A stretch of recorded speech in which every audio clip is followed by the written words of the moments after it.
முதல்ல தஞ்சை தெற்கு மாவட்டத்திற்கு மரியாதைக்குரிய நமது விவசாயிகளிடமிருந்து கோரிக்கைகளை பெறுவதற்கு வந்ததற்கு மிக்க மகிழ்ச்சி.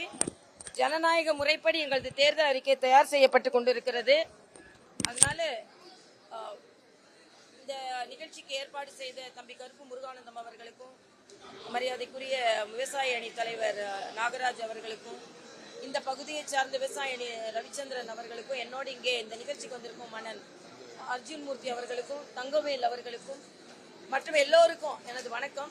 இந்த ஜெய் சதீஷ் இந்த மாவட்ட தலைவர். விவசாயிகளிடம் நேரடியாக கோரிக்கைகளை கேட்டு அவர்களுக்கான நல்ல திட்டங்களை கொடுப்பதற்காக இருக்கிறோம். இங்க எல்லா கூட்டணி கட்சி தலைவர்களும் வந்து சேர்ந்து அமர்ந்து இந்த கோரிக்கையை பெற்றுக்கொண்டது எனக்கு மிக்க மகிழ்ச்சி. நேற்றைய தினம் இடைக்கால பட்ஜெட்ல விவசாயிகளுக்காக எதுவுமே இல்லை. விவசாயிகள் எல்லாம் மிகுந்த ஏமாற்றத்தோடு இருக்கிறார்கள். இங்கே குடிதண்ணீர் கொடுக்கின்ற பில்லூர் டேம்ல எந்தவித தூர்வாரும் நடக்கல, எந்தவித மேம்பாடும் நடக்கல. இங்கே உள்ள டெல்டா பகுதியில் உள்ள கடைநிலை காவிரி நீரை கொண்டு வருவதற்கான எந்த முயற்சியும் கொண்டு வரல.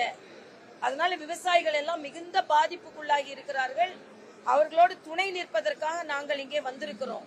நேற்று பச்சை துண்டை போட்டுட்டு பட்ஜெட் தாக்கல் செஞ்சாங்க. ஆனா இந்த துண்டை போடுகின்ற விவசாயிகளுக்கு எதுவுமே இல்லை, துண்டு விழுகிற பட்ஜெட்டா தான் இருந்தது.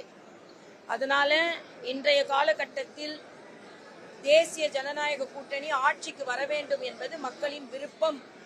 அந்த விருப்பம் நிறைவேறும். ஏன்னா மரியாதைக்குரிய பாரத பிரதமர் இன்னைக்கு ஏஐ என்று உலக நாடுகளிலேயே முதல் நாடாக போய்கொண்டிருக்கிறார். ஒப்பந்தம், ட்ரம்போட ஒப்பந்தம், யூரோப்போட ஒப்பந்தம். ஆனா இங்க ஒரு கூட்டணி கூட ஒப்பந்தம் செய்ய முடியாம தடுமாறி கொண்டிருக்கின்ற ஒரு ஆளும் கட்சி தினம் தினம் மத்திய அரசை குறை கூறுகிறார்கள்.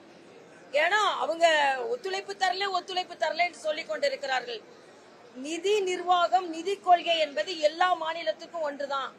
இன்னைக்கு முதலமைச்சர் ஒவ்வொன்றாக எடுத்து வெற்றி பெற முடியாது என்பதற்காக இன்னைக்கு மாநில சுயாட்சி கையில் எடுத்திருக்கிறார். அடைந்தால் தனிநாடு, இல்லை என்றால் சுடுகாடுன்னு சொன்னவங்க சட்டம் பாயுன்னு பயந்துட்டு அந்த கோரிக்கையை கைவிட்டாங்க. மாநில சுயாட்சி இவங்க மத்தியில ஆட்சி செய்யும் போது கண்ணுக்கு தெரியல. ஆனா இன்னைக்கு மாநில சுயாட்சியை பேச வந்திருக்கிறார்கள். 27 மாவட்டத்துல ஊரக உள்ளாட்சி தேர்தல் நடைபெறல.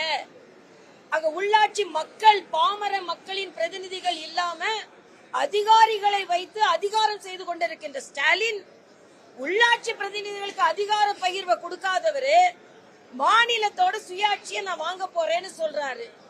ஆக இது அப்பட்டமான, ஏன்னா காங்கிரஸ் கூட இருந்துகிட்டு அதிகாரத்தையும் பற்றி பேசுகிறார்கள்.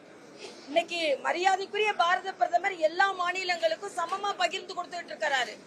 உங்களோட நிதி நிர்வாகம் சரியில்லை. 10.5 லட்சம் கோடி கடன் வாங்கியாச்சு. ஒருத்தங்க தலைமையில 1.5 லட்சம் கடன் இருக்குது. இதே டிஆர்பி ராஜா அதிமுக அரசாங்கம் 54 லட்சம் கடன் சொன்ன உடனே பட்ஜெட்டோட 57,000 கடன் ஒரு தலையில இருக்கிற சொன்னவங்க இன்னைக்கு 1,40,000 கடனை ஒருத்தர் தலைமையில சுமத்தி இருக்கிறாங்க.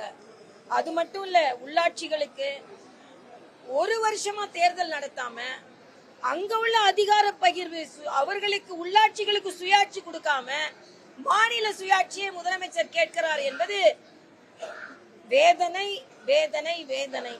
அது மட்டும் இல்ல, காங்கிரஸ கூட வச்சிருக்காங்க. இன்னைக்கு உரிமையை பற்றி அவர்கள் பேசுகிறார்கள். அவசர நிலை போன்றவற்றில் பாதிக்கப்பட்டவன் நான். எங்க அப்பா 9 மாசம் ஜெயில இருந்தாங்க. அதனால அது மட்டும் இல்ல, ஏன் மரியாதைக்குரிய எம்ஜிஆர் அவர்கள் அனைத்து இந்திய அண்ணா திராவிட முன்னேற்ற கழகம் பேர் வச்சாருன்னு தெரியுமா?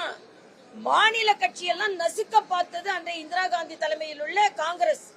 ஆக ஒரு மாநில கட்சியே நடக்க கூடாதுன்னு நினைச்ச காங்கிரஸ் கூட கூட்டணி வச்சுக்கிட்டு மாநில ஆட்சியையும் மாநில சுயாட்சியும் பற்றி பேசிக் கொண்டிருக்கிறார்கள். அதனால இன்னைக்கு எல்லாருக்கும் சுயாட்சியும் எல்லோருக்கும் உரிமையும் கொடுப்பது மரியாதைக்குரிய பாரத பிரதமர். அதனால இன்னைக்கு தோல்வி பயத்துல ஒவ்வொன்றாக சொல்லிக் கொண்டிருக்கிறார் முதலமைச்சர். அதில் ஒரு கோரிக்கை தான் இந்த மாநில சுயாட்சி கோரிக்கை.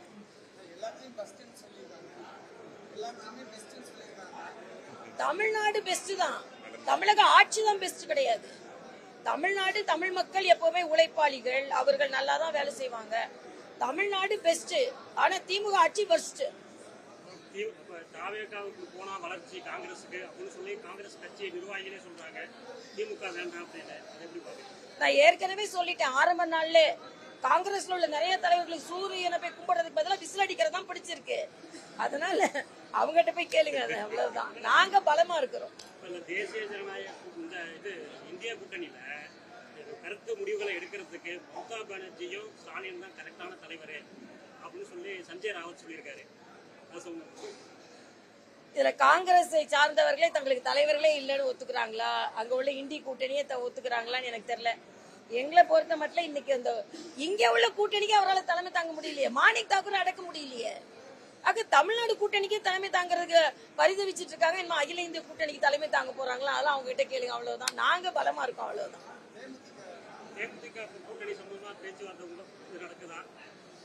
பாக்கலாங்க, அகில பாரத தலைவர்கள் சொல்வாங்க. எங்களுக்கு அதை பத்தி தெரியாது. திருமாவளவன் ஒரு கருத்து இன்னைக்கு வெளியிட்டிருக்காரு. அதாவது இந்த அரியலூர் மாணவி மரணத்துல வந்து சிபிஐ விசாரணையில வந்து அது மதமாற்றம் இல்ல, மதவாதிகளுக்கு பேரடி அப்படின்னு இருக்காரு. மதவாதிகளுக்கெல்லாம் ஒரு பேரடி இல்ல. நாங்க சட்டத்தை மதிக்கிறவங்க. வேங்கை வயல போய் அவர் பார்க்க சொல்லுங்க. வேங்கை வயல்ல 3 வருஷம் ஆச்சுங்க. 3 வருஷம் ஆச்சு.